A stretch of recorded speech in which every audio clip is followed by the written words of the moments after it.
Now, former Chief Justice Manmohan Singh Liberahan, who headed the commission that probed the 1992 Babri Masjid demolition, has passed away in Chandigarh. He was 87.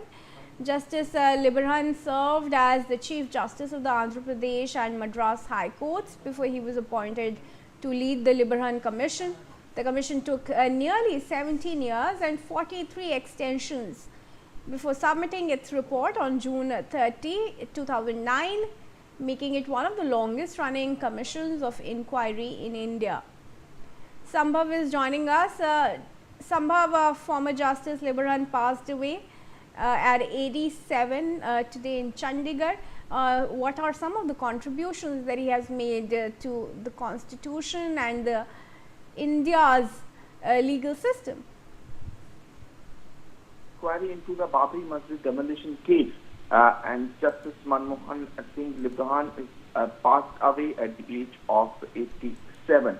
And Justice Singh was former Chief Justice of Andhra Pradesh High Court, Madras High Court, and he headed a Liberahan Commission, which was set up to probe the demolition of the Babri Masjid on December 6, 1992.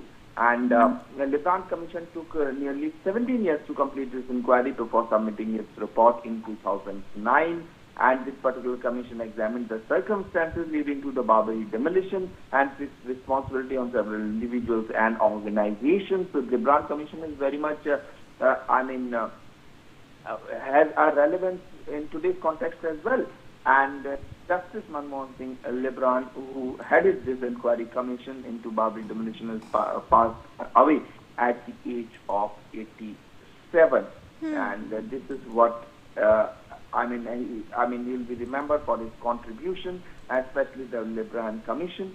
And he died in Chandigarh on Sunday, as per the reports. And in a way, this death marks an end of a distinguished judicial career spanning decades in Indian judiciary.